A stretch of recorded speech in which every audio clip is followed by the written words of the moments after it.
Hello, everyone. I would like to thank you all for joining us today for today's webinar. My name is Barış Kalaycı from Günen Partners, the leading IP firm in Turkey. I'm co-heading our firm's IP department, and I'm in charge of our anti-counterfeiting practice group, as well as our in-house investigations department. We are all gathered here to discuss the effects of COVID-19 on anti-counterfeiting activities of international companies in EMEA region. For the ones who are not familiar with the term, EMEA stands for Europe, Middle East, and African countries. As you all know, the lockdowns also started a couple of months ago throughout this region, and many countries has now started easing the lockdown due to economical losses, despite horrifying news coming from all over the world. From a financial point of view, a lot of companies has been hit very badly, whereas some are doing better than usual. The demand for products skyrocketed, as for masks, disinfectants, and some hygiene products, which also increased the production of counterfeits of such products in this period. Well, we will be discussing the effects of pandemic on anti-counterfeiting activities of international companies from three different perspectives. One from legal counsel at headquarters, one from local subsidiaries, and the last one from outside counsels like ourselves. I would like to turn to my esteemed speaker and kindly ask them to introduce themselves and tell us what they do for the companies. Lindsay, would you mind starting? Sure. Hi, everyone. Thank you, Barish. My name is Lindsay, and I'm a lawyer in RB's Global Brand Protection team, specifically focused on enforcement work. As part of my role, I have global responsibility for anti-counterfeiting matters and IP infringement for some of our health brands, including Dettol, Veet, and Scholl. And this includes enforcement both online and offline in market enforcement. So thank you, Barish and Zeynep, for inviting me to join the panel this evening. Thank you. Thank you very much. Hale, do you mind? Hi, sure. Hello, everyone. I'm Hale Büyükbozkurt. I work as a head of legal and compliance officer in RB Health Turkey. To maybe just give a brief information about the company and its industry is RB Reckitt Benckiser is a full name. It's a global health and FMCG company, also working in the nutrition business as well. Our brands fall into three categories, mainly hygiene, health, and nutrition products. And out of a global restructuring recently happened, we work in two different business units as RB Health and RB Hygiene. So I'm representing the health business unit part, but we will be talking about the general experiences that we lived during this COVID days today, I guess. So in my past experience about anti-counterfeiting, just maybe to give information, so since I'm head of legal in the local markets, I'm just involving into any kind of legal matters and providing legal consultancy for a wide range of topics to the business. This also includes the trademark issues and anti-counterfeiting issues as well. Of course, with the professional help that we're gathering from our experts outside counsels. So today, hopefully, we would like to give some perspective about the anti-counterfeiting issues going around these days. Thank you. Thank you, Hale. Zeynep, would you mind? Thank you. Yeah, of course. Hello, everyone. Thank you for joining us this evening for Turkey, of course. So my name is Zeynep, and I joined Günen Partners in 2006, right after my graduation from law school. And I became a partner 3 years ago, back in 2017. I'm both a lawyer and a trademark attorney, registered before the office. And my specialization is intellectual property law in general. My main focus is litigation, both criminal and civil litigation on soft IP matters, which stands for anything other than patents. So I represent many clients from many sectors. So I focus on anti-counterfeiting campaigns as well. I handled and supervised evidence gathering, criminal raid procedures, customs procedures all around Turkey. And I work with the firm's in-house investigations team as well for more than 14 years now. Thank you again for joining us, and we hope that it's going to be a fun and fruitful discussion. Zainab, thank you. Well, let's start with the general experience with COVID-19, especially in the EMEA region. Lindsay, how is your personal experience with COVID-19? I mean, the job, family equilibrium kind of thing. What have you experienced so far? I think, like most people, I found it to be quite disruptive, I suppose, to my life, and my plans for 2020 have sort of gone out the window. But I have been in a fortunate position that I haven't had the virus. My family's healthy. And it's actually been a very smooth transition working from home with all the technology, the Zoom calls, the Microsoft Teams meetings, Office 365. It's been relatively good working from home. Okay, thank you. Ale, what about yourself? Of course, to start with, I'm well, my family is well, and this is the most important thing after all. I think we're living very devastating days, of course, during this period. And it didn't stop yet, and no one knows when it will stop. But I mean, as a personal experience, of course, it's a period that we learn and we, let's say, explore many things about ourselves as well, and about the way the things that we're doing currently. So yes, the plans are disappeared. I think that's the, let's say, smallest sadness part of it, but we cannot make any plans, at least right now, about vacations, etc. And we're just in the middle of the summer. I can't believe that June has already passed right now, almost. We have still 8 days to go, but it's really, I mean, we started, I think, in the beginning or mid-March to start working from home.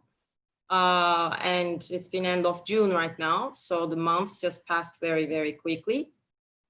In terms of work, as just Lindsay said, I think we just adapted very quickly to this working from home periods. And right now, I mean, I feel myself that I'm totally right now just adapted to the new way of working. Thank you. Zainab? Again, another healthy employee working from home since March, since the mid of March. While the first 2 months was pretty stressful for all of us because we were dealing with something we have never experienced before. But I can say that I loved being home. We are still working remotely from our houses. We will continue doing the same until the end of summer at least. I even joked about getting easily adapted to being a plant in my house as well. I got to spend time with my family. We are all healthy. But the thing I'm missing the most is the human interaction from both my personal life and the office as well with my colleagues.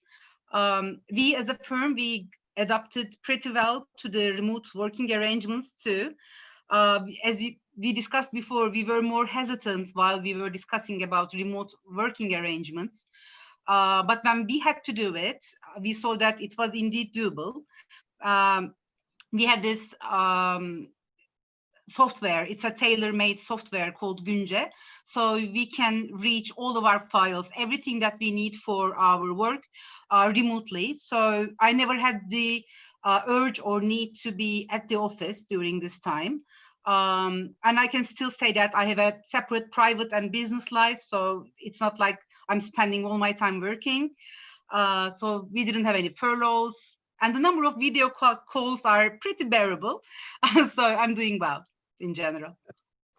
Oh, thank you, Zainab. Lindsay, do you have that kind of furloughs or something? I mean, how is your company coping with the pandemic so far? Or did you have to hire more people?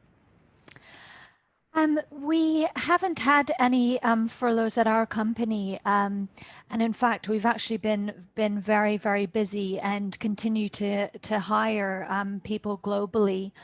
You know, Reckitt Benckiser is fortunate in the sense that a lot of our brands have been popular during the pandemic and have been used in the fight against COVID-19. So antiseptics, hand sanitizers, cold and flu medicines. So for that reason, the company has been very, very busy and has, excuse me, has been hiring more people. So we're in the lucky position that nobody here has been made redundant or furloughed. No, happy to hear that. Hale, what did you experience as a company during this period? I think, as a company, we're really doing well during this period because we're one of the lucky ones, let's say, in terms of the sector, because we're just selling and providing to consumers the health products and the FMCG hygiene products. And from personal levels, when we think about our, buying behaviors, the previous ones, we stopped buying, for example, I don't buy clothes right now. I don't feel the need to buy clothes, let's say, but I go to the market and I buy, personal care products, or I go to the pharmacy and buy medicinal products. So it's even valid for us, for all of us, I think. Due to our portfolio, because we're having these health products and the hygiene products as well as personal care products, I think the need for the consumers has actually increased because we saw lots of instant buying and worry buying during that period. So it just caused some even supply issues. This is because of pandemic as well as just shortage in the stocks, let's say. So I think in business-wise, we're one of the lucky ones, let's say. And in terms of the systems and working from home, I think we well adapted this period because previously, actually, we did have already in place work from home policies, as many companies do. And we were using it just time to time, once a week, maybe a couple of times a month. But it was not very frequent and not all of the departments were really using it. And to be honest, people were having doubts, I think, in their minds, as many people do. So if it is working from home, is it really working from home? People are really working from home, kind of doubts. So, in my observation, I think, especially in the big departments where lots of people are working, it was more doubtful. So people were a bit reluctant to ask for working from home leaves. So it was not that much promoted, let's say. But of course, thanks to pandemic, in some sense, I think it urged people to just test this, and the companies as well, to see the efficiency in terms of work as well as in terms of systems. From IT perspective, I think, it is really well managed, and I didn't hear from other companies as well any big problems that people faced. So it shows that at least we have good systems in place and it's well adapted into the current mode. And for example, we're using Microsoft Teams, and it is much, much better than the previous, like Skype, for example, we used to use it in the past. So it's really qualified, the voice, everything is, it's really good. So, of course, the working from home, maybe one downside of it is just like Zeynep mentioned, I think the interaction between people decreased, of course. And it causes, for example, when we were in the office, we were just dropping by to say hello. We were just chatting maybe, and then just switching into a work subject and discuss it in like 2 minutes, 5 minutes, and it's done. But right now, since no one sees each other physically, so if you need to ask something, if someone needs to ask you something, there needs to be an email or there needs to be an meeting organization.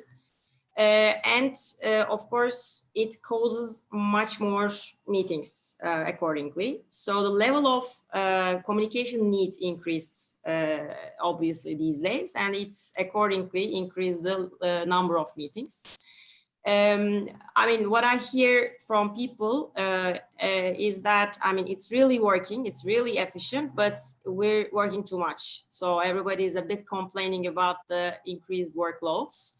Because I think there's an assumption that since we're sitting at home, just focusing, no disturbance, etc., you know, we can work like 24 hours a day. Of course, it's not like this, but there's some kind of an assumption like this, let's say.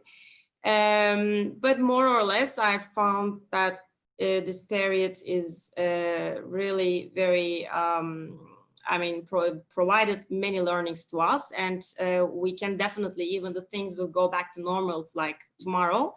I think we will have a new way of working and new ways basically to work in the upcoming future as well. Okay, thank you, Hale. Zeynep, do you want to add something on that one? I think everything is pretty much covered.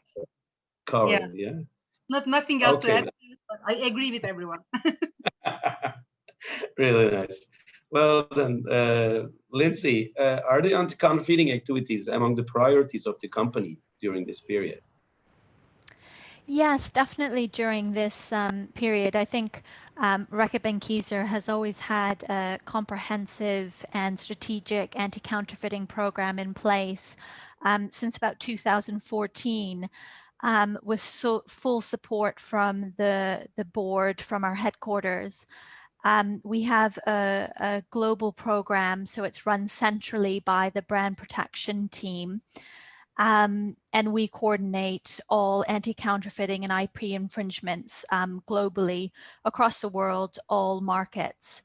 That being said, budget has always been a struggle.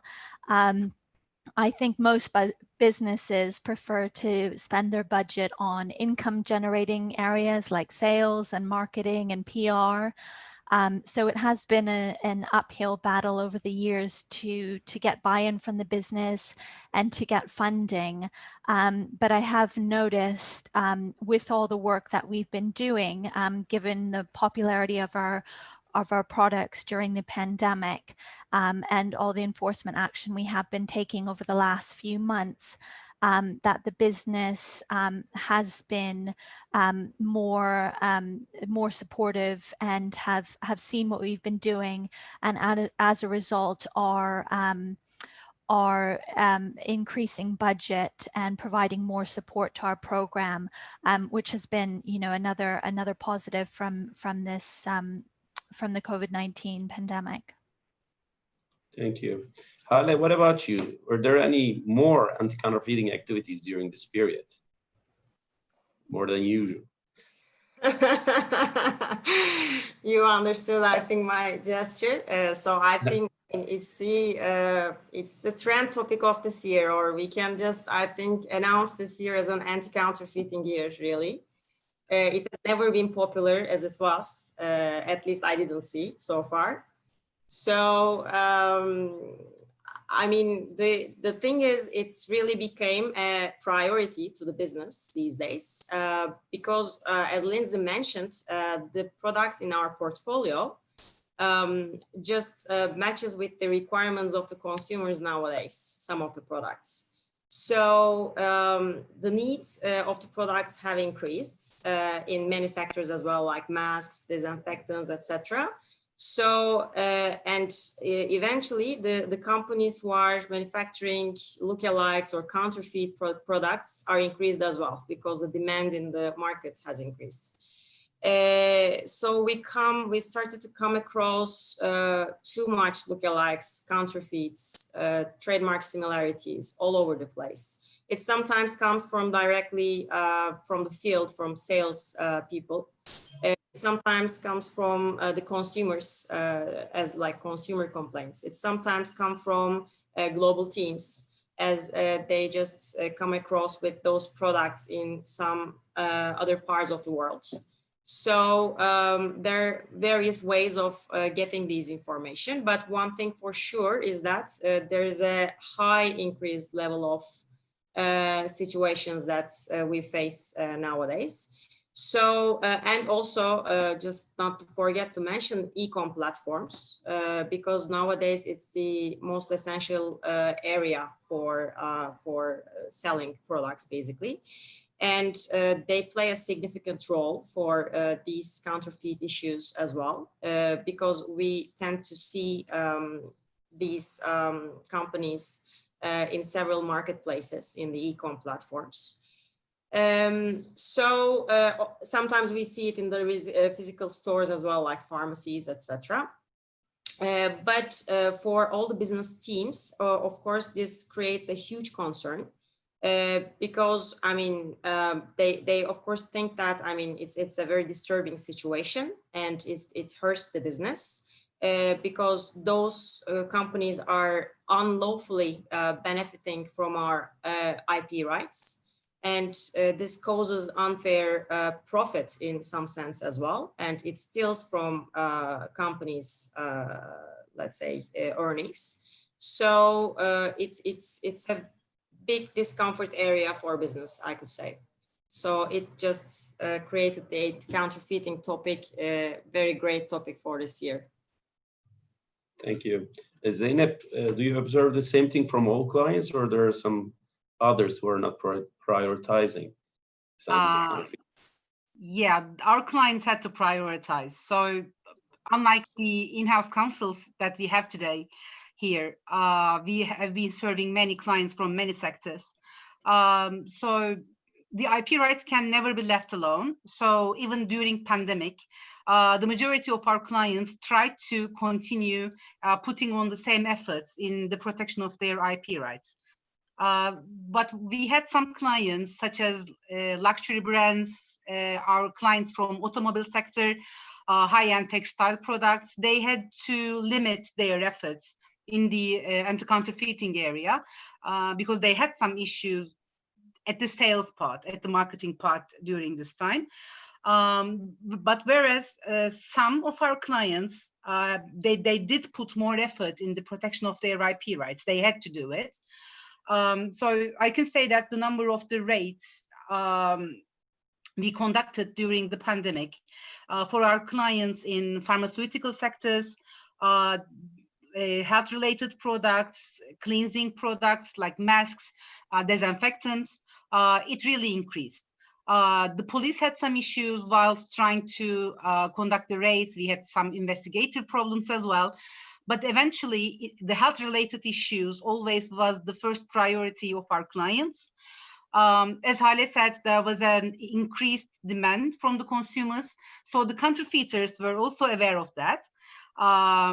So they have been trying to meet the consumer demand from the market. We had to deal with them even during this hard times. Yes, I can say that. Thank you. Thank you. Lindsay, what are the biggest challenges you faced as a trademark person than other counsel? I mean, in comparison to the ones working in other legal areas? I think as part of my role, because it's a global role and I cover a lot of jurisdictions, which of course have different IP laws in each jurisdiction, different anti-counterfeiting laws, different fraud laws, and so on. This means that a lot of my role is having to be innovative and adapt our global anti-counterfeiting strategy to fit each jurisdiction. And another challenge that we face, which we've mentioned, Hale and I've mentioned before, is just generally getting buy-in from the businesses, from the local businesses in each country. That can be a challenge for them to agree to take cases forward, to spend budget. You know, as Zeynep mentioned a lot, you can't just leave your IP work alone. And I think a lot of what we do is preventative and to protect our brands for the future. And, you know, businesses often want to spend more money on the income generating functions, and sometimes they can think about short-term successes and cost cutting. So it often is a challenge communicating to the business that it really is in their best interests to protect their brands for the future. Thank you, Lindsay. Hale, as you are the head of legal, so you're in a more centralized position in comparison to Lindsay. I mean, shall I ask, in addition to this trademark-related matters, did your work in other legal areas erupted as well during this period? Mm-hmm. Yes, I mean, so we're basically, our main focus legal areas are generally like the commercial law, the contracts, and advertising role, advertising law, and the advertising that we make. So it's a wide range of our scope of work. In terms of, I think, I mean, if I need to differentiate the trademark and anti-counterfeiting part from the other legal practices, I think it's a bit maybe harder to convince the business people that when we, let's say, see a lookalike in the market, it's a lookalike. But of course, what business would like to see and hear is not always the case that we're telling them, you know? So, I mean, when they see a lookalike, for example, they sometimes think that it's very obvious, and based on our IP rights, how cannot we take a very swift, a very immediate action and just take them down? We would like to do the same, but unfortunately it's not that easy. But of course, there's difficulty parts that, for example, the lookalike situation in Turkey and in the Turkish courts, and how it is hard to prove among the authorities, etc., or what they believe that it is a lookalike is not necessarily mean really a lookalike from a legal perspective. So all these different elements really pushing really hard, because the business people do not know all these details, and they don't want to know as well, by the way. So they would just like to get results. And as a legal person, I mean, at the same time, you would like to get the results, but at the same time, there are some realities that we face with. So this convincing period is a really big challenge. And this year, with all these increased topics, it became much more difficult, because some of these lookalike products also impact the business future plans as well, because sometimes you're considering to, let's say, launch a product. And when you encounter with a lookalike in the market, it of course creates a huge threat for this launch as well, because it basically causes confusion among the consumers. So it just basically damages the brand equity and your future sales. So it's very important, and it's very unpleasant situation for the business people, as we totally empathize and we totally understand. But taking legal actions and getting the results are another tricky part that we all together work on. So meeting those requirements and satisfying those needs, let's say, could be a bit hard, especially in the trademark and anti-counterfeiting topic, I think. Thank you. Lindsay, are there any extraordinary threats insofar as the EMEA region is concerned? I mean, there are an increased number of fake disinfectants, lookalikes, whatsoever, just as Hale said. Is it the case for all countries as well? Yes, I would agree with that. I mean, I think globally we have seen a marked increase in counterfeits and lookalikes since the start of COVID-19.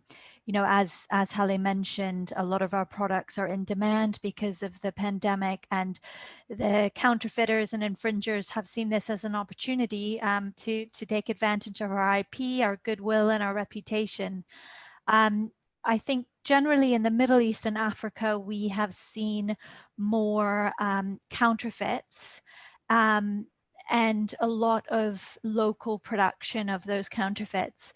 Whereas in Europe, we see a lot more lookalike products. So because in the Middle East, the counterfeits are generally produced locally, the sort of key strategy is trying to shut down those illegal factories and those manufacturing facilities to literally stop the production at source before the products can be distributed into the market, into shops and to wholesalers.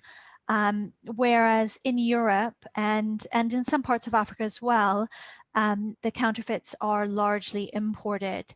So in those situations, the role of customs becomes very important. So I think over the last few months, the business in general has found it particularly concerning to see the rise in counterfeits, especially products that are ingested or applied to your skin, like sanitizers or cold cough medicine type products. And have realized it's key that we protect the consumers. So for that reason, we have been really busy and trying to have a sort of rounded approach where we have a mix of online enforcement. As Hallie mentioned, e-com platforms have been a huge area for sale of these products.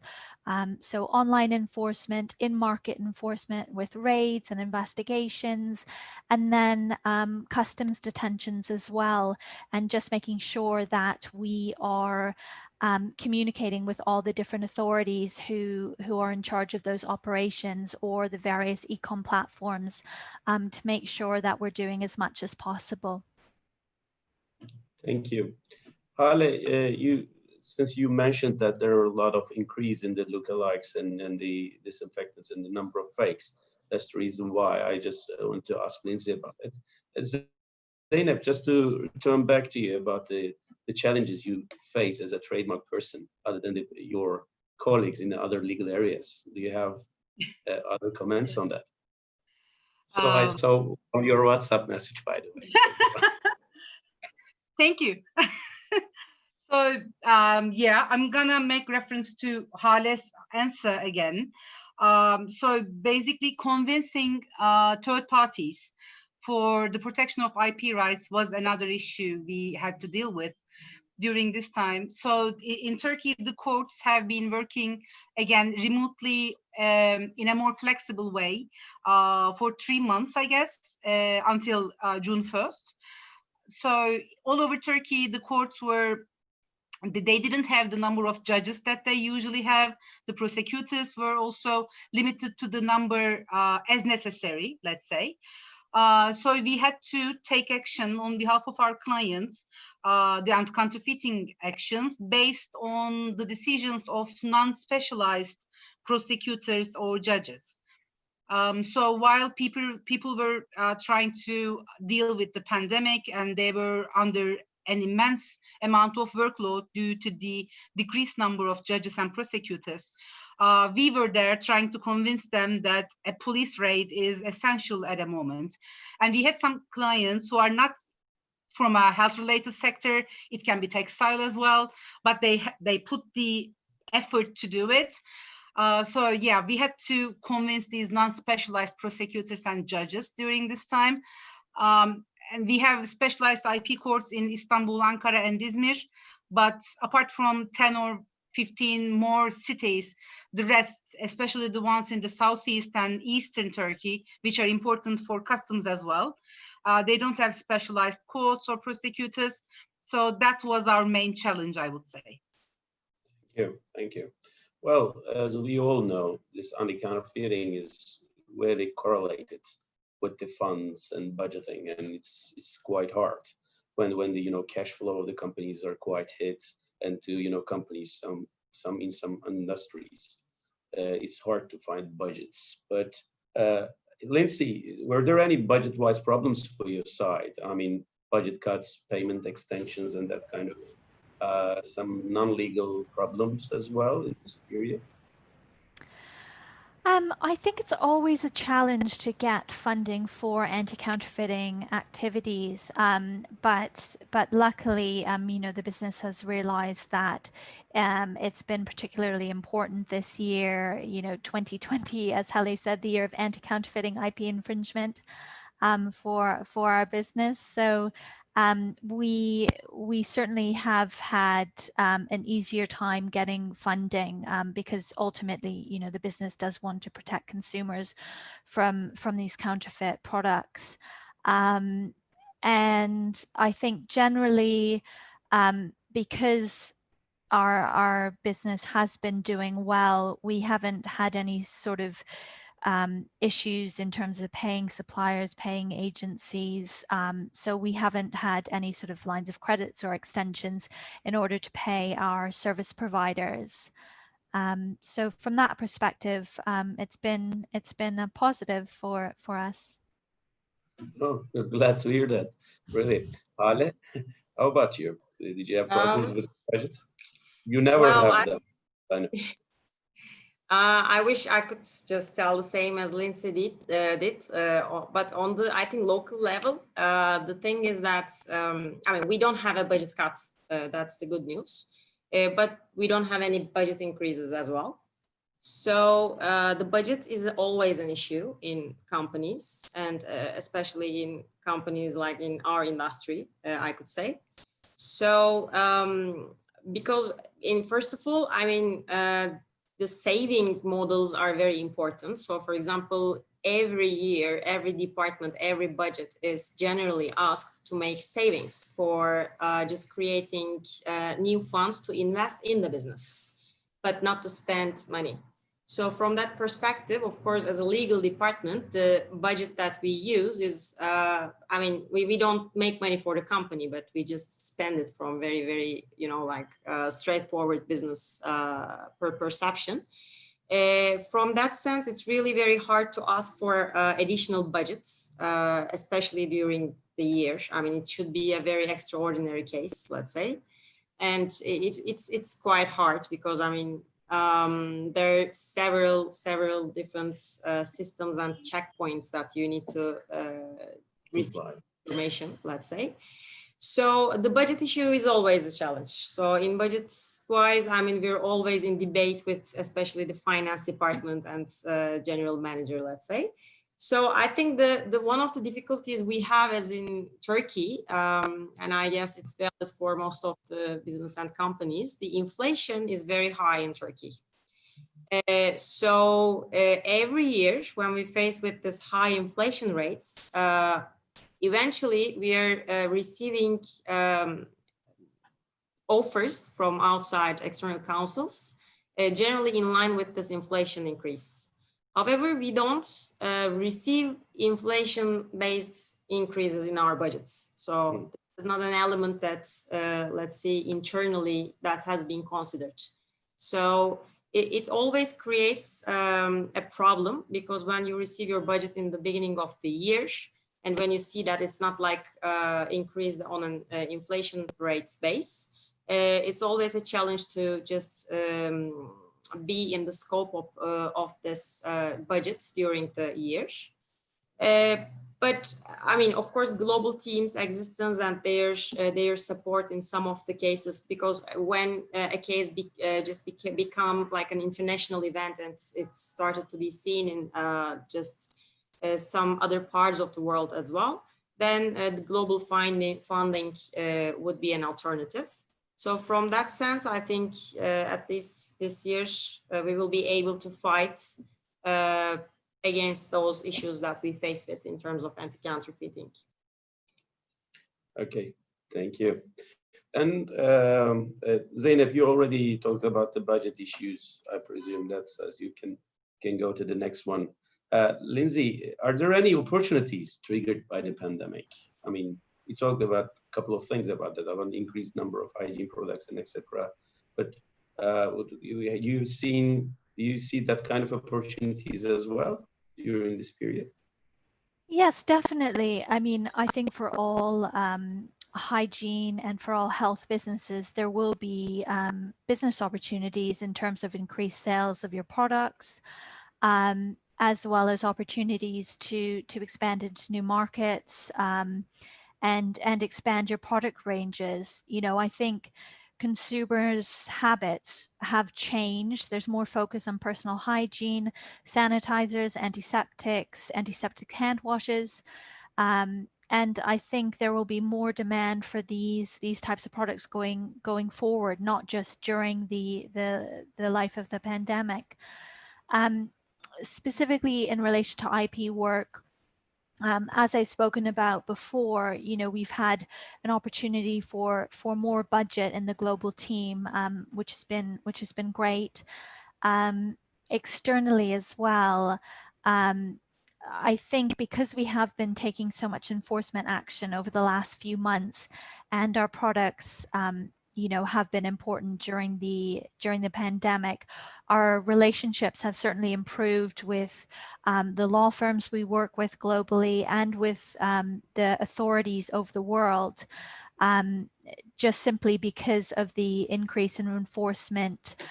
Even as an example, as the pandemic started, our company set out a global alert to all customs authorities globally to create awareness for our brands and to ask them to be vigilant in terms of all customs shipments coming through, to be on the lookout for counterfeits and infringing products.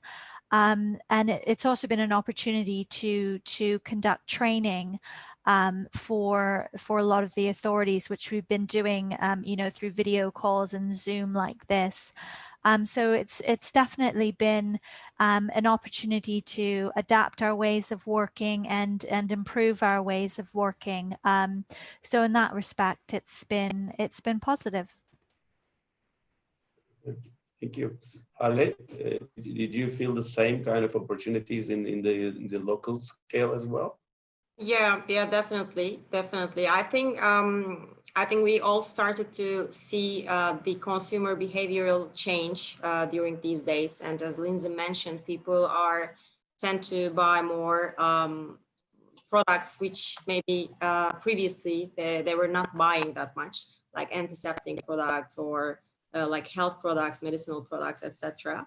So the need for some of the product portfolio have immensely increased, and we're seeing, especially for the hygiene products wise, I think, as the cleaning habits became much more important during these days. So it's not, I don't think that is just like for now's impact, but also will influence everyone, each of us in the future as well.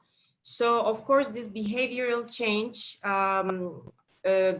brings new business ideas and new projects and new plans for the business. And already as RB, we have I think, a good portfolio in terms of matching with those requirements of today's consumers. So it is definitely right now, I mean, we're discussing new projects, new launches, possible new products that we may, that doesn't exist in Turkey, but we may just bring in Turkey and start to sell in the market in order to match with the consumer needs as well. So this period has really triggered, I think, new opportunities and new plans from that sense.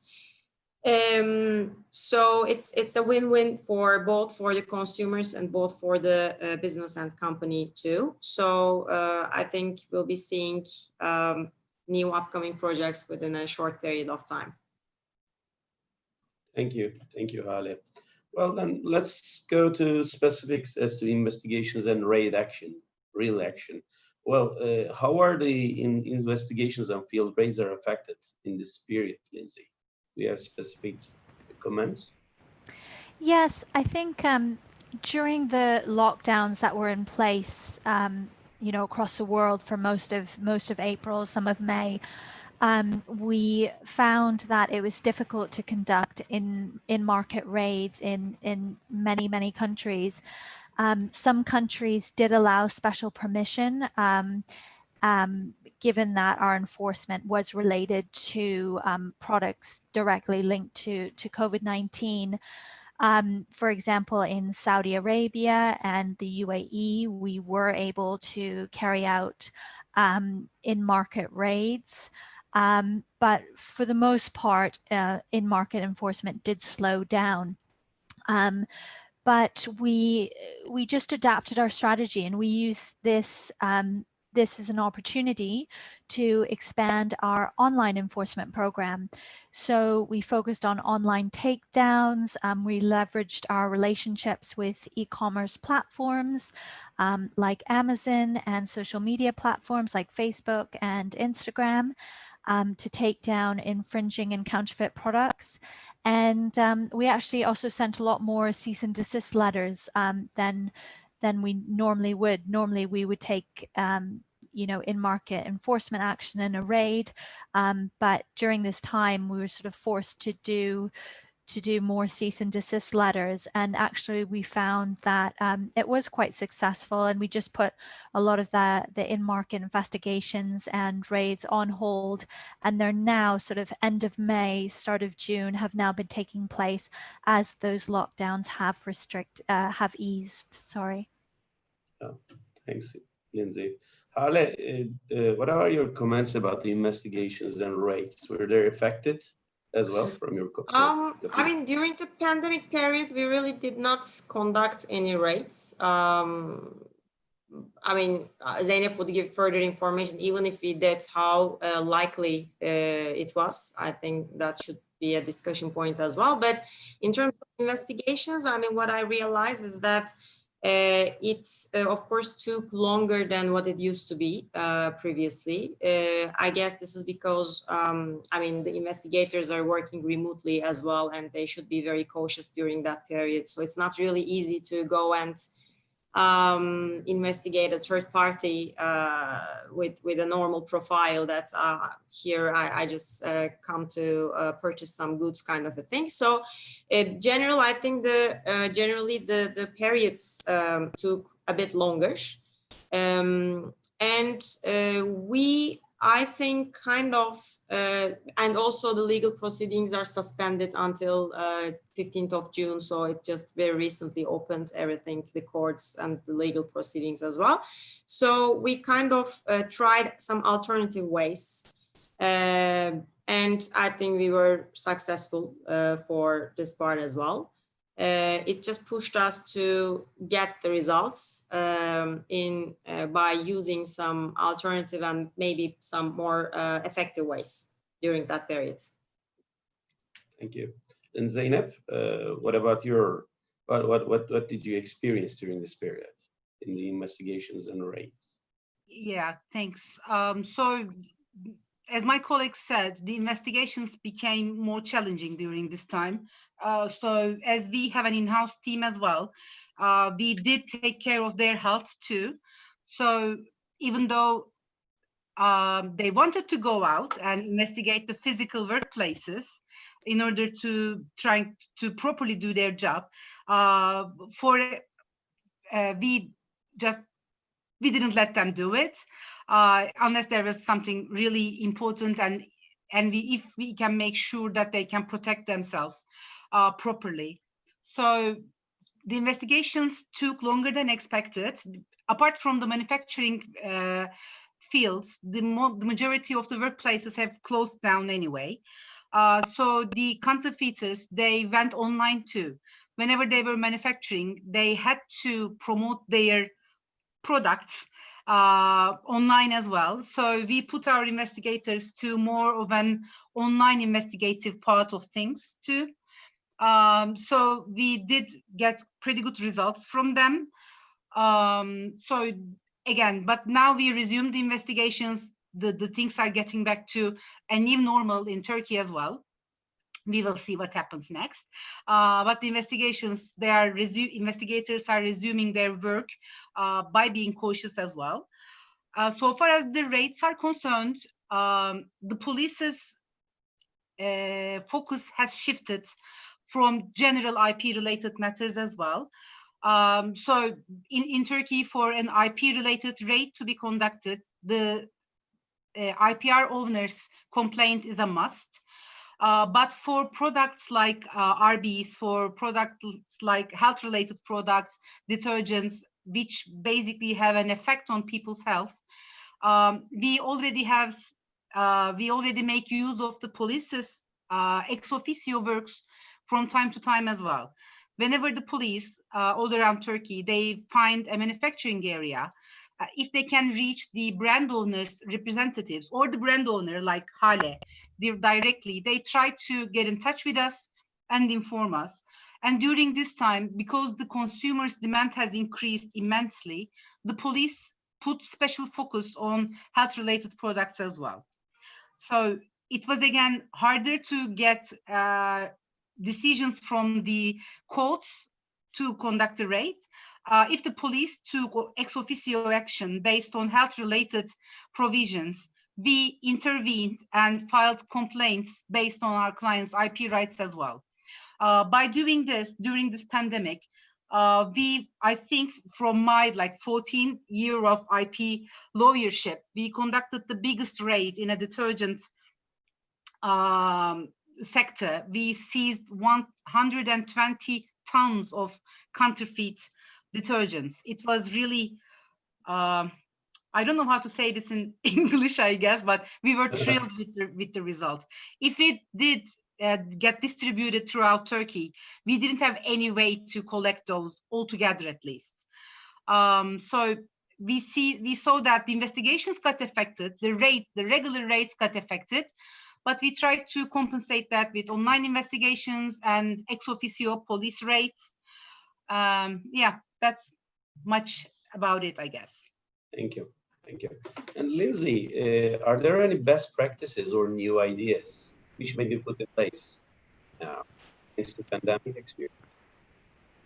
Yeah, I think definitely. You know, Halle alluded to the fact that we've had to be more creative in tackling counterfeits and IP infringement, particularly during the lockdown or when we've struggled to take enforcement through the straight IP route. We are in some countries relying on enforcement through the Ministry of Health, and also exploring the options of taking enforcement action based on sort of health and safety reasons. So particularly online, a lot of the online platforms have specific policies related to dangerous substance, you know, and the health and safety of consumers. So where there were cases where it was difficult to take enforcement down the IP route, we looked at these different options as well, which have been a sort of new way for us to take enforcement, but have been quite successful to date. Thank you. Hale, what about you? Did you come across any best practices that you will be using from now on? Sorry, I was on mute. Yes, I think as I mentioned, during this pandemic period, we started to cooperate with governmental institutions and smuggling police, in addition to regular IP people. So it just increased, I think, the level of communication between those departments, and it gave us the opportunity to indirectly take action and against these infringers. And I think we saw the results much quicker and maybe in a much more efficient way compared to normal standard legal proceedings. So using these alternative methods definitely seems like a good takeaway for us during this period. Thank you. And Zeynep, how about your experience about the best practices? Do you have something to add? Yeah, I partially responded this when I was talking about this police-initiated raids, I guess. But apart from that, the applications before the Ministry of Health was indeed an administrative alternative to the protection of IP rights. We made use of this as well. And apart from that, we got close connections with the smuggling police and the other police departments from the police in general. The IP team was not always available, and not in every city that we have the IP police, in fact. But the smuggling police are very well established, and they are really keen on taking ex officio actions because smuggling is an ex officio, is a crime that necessitates ex officio action. So we got in touch with the other departments of the police force, for support, and it turned out to be a good example of the best practice that we can make use of that came during this pandemic era. Okay, thank you. Well, we are now coming to the last part. What about the customs detentions? Lindsay, how are the customs detentions tasks in the EMEA?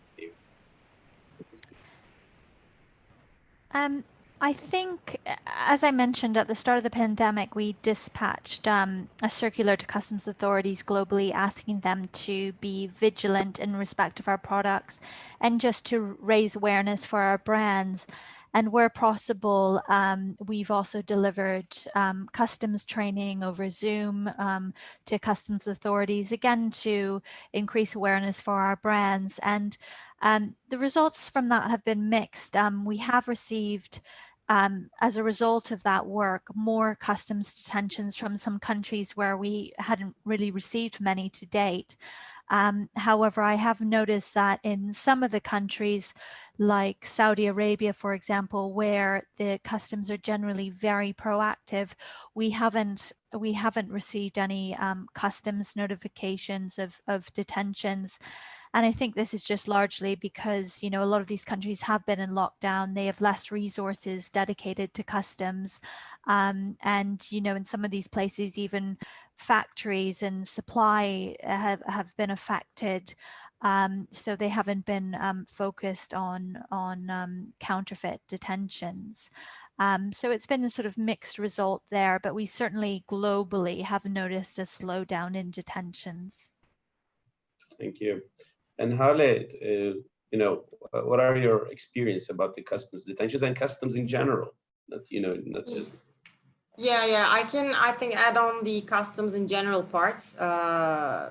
Actually, we faced, and sometimes we're still facing, with several problems at customs operations.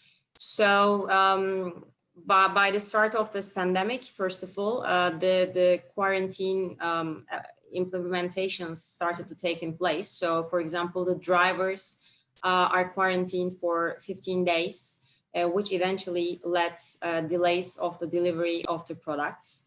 And there has been some cases where the drivers got infected, and also there was a lack of drivers, basically. So there was a difficulty to find drivers for the logistics.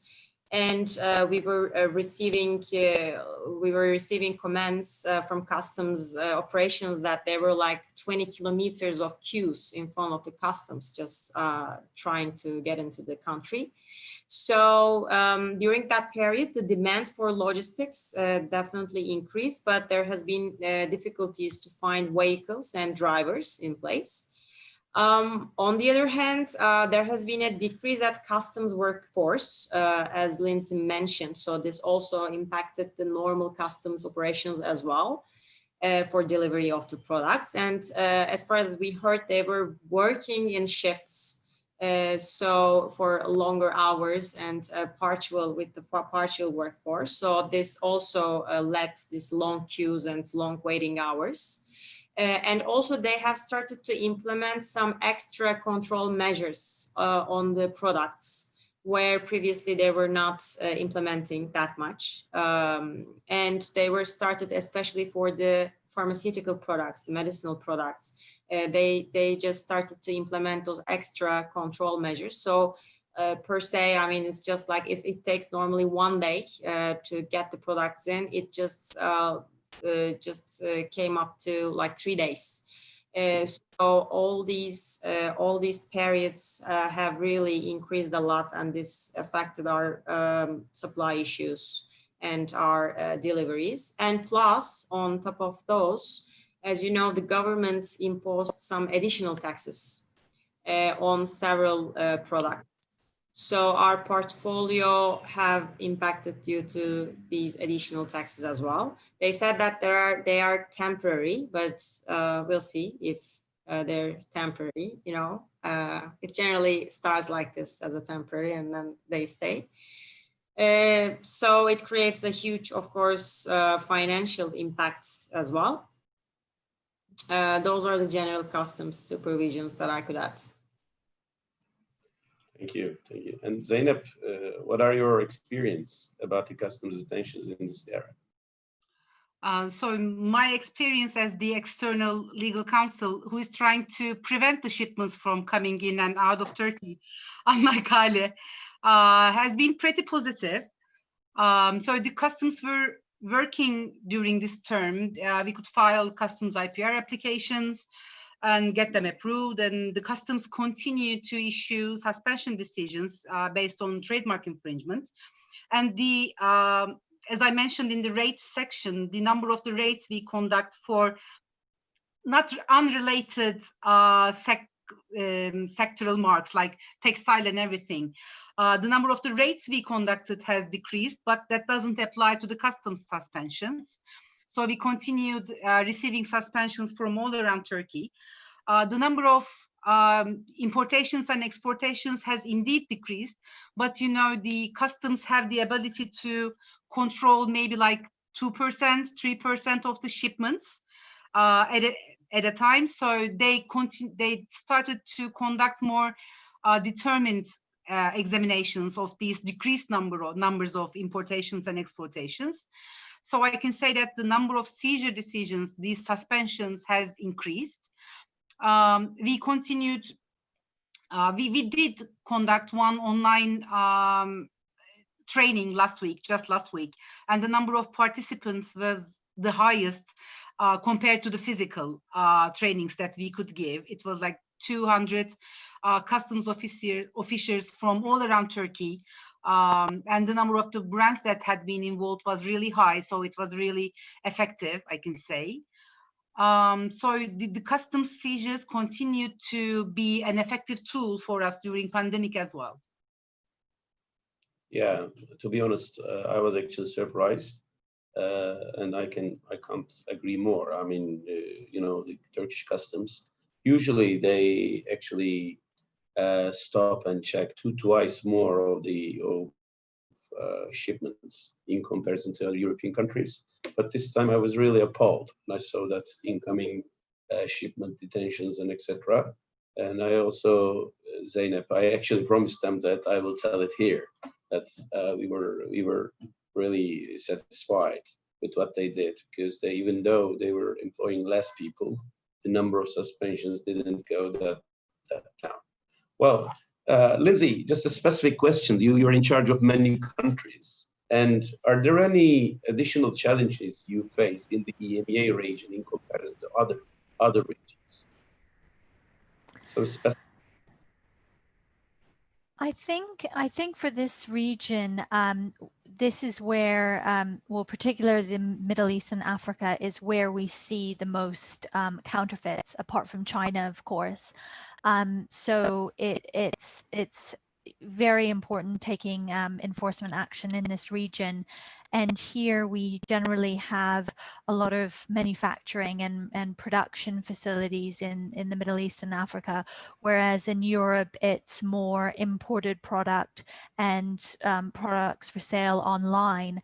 But generally over the last sort of year and a bit, I have noticed a huge increase in counterfeits and lookalike products online. So that's why we've really scaled up our online enforcement program to tackle this, to tackle the online counterfeiters as well. Okay. After the specific one, and are there any best practices or new ideas which will be here to stay about customs from now on? For customs generally, I think generally I've noticed the importance of communication with them, with training, and not just carry out training when, say, you register your IP rights at customs and you know that's it, you've done your training bit.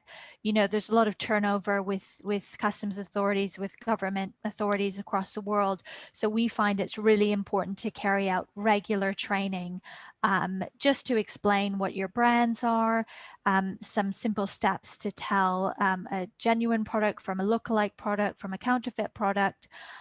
So I think having those lines of communication open are very important, and we find that the countries where we do continual training and we have all our IP rights registered are the countries where we do get the most detentions. Thank you. And Hale, what about the best practices and new ideas about customs? Do you have any? I mean, I really don't have any contributions other than the Lindsay already mentioned. So I think this training part will be critical for maybe the upcoming times. Education of the customs personnel is really important for us to be able to at least like convince them for the future actions. But that's all I could say. Okay, thank you. And Zainab, what about you? Are there any best practices, new ideas insofar as customs are concerned? Yeah, first of all, I have to say that I agree with Lindsay and Hale on the importance of increased relations with the customs. We experienced them when the IPR recorders went online several years ago. We used to file the IPR applications in person by visiting each and every customs like personally. And now when it went online, we had lost some contact, the personal contact with the actual officials who just check and see the products, see the brands on the products. So when we came up with this training idea, again, several years ago, it proved to be very effective because the customs officers are also traveling all around Turkey. So they don't stay at one customs for the rest of their jobs, but they got appointed to another customs and take the knowledge with them. So it's highly important to have a personal contact with them and train them. Apart from that, we have been trying to come up with a system to save some costs for our clients and to save some time, where the customs officers will send us the high quality product photos of the suspended products. We didn't have the chance to achieve that for a long time. But now during the pandemic, they don't want to be in touch with any more person that it's strictly necessary. So they started sending us like very high quality photos.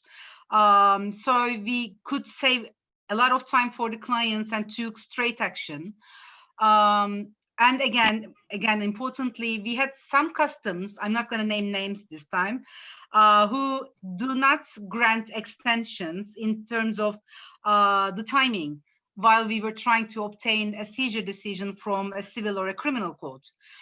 They were hesitant to give that, the additional 10 days extension, but during the pandemic, they didn't have anywhere else to go, or they didn't have any reason to reject it anymore. So they started giving us extensions as well. And apart from that, I said that the investigators were more out compared to our own like lawyers or trainee attorneys. And then we started to ask our investigators to visit the customs, to create some personal connections with them, to see the documents so that they can make use of during their investigations too. So this was another best practice I can say that we started implementing during pandemic. Thank you. Thank you, Zainab. Thank you all very much for these excellent comments on that. Well, we are actually finished our topics, and we can actually go to the Q&A section. And we seem to, in fact, have two questions. You can see those on the Q&A part, by the way, Lindsay. One comes to Lindsay. Lindsay mentioned that there's a marked increase in counterfeit. Given the travel limitations and social distancing requirements, how do you measure those numbers and verify those measurements?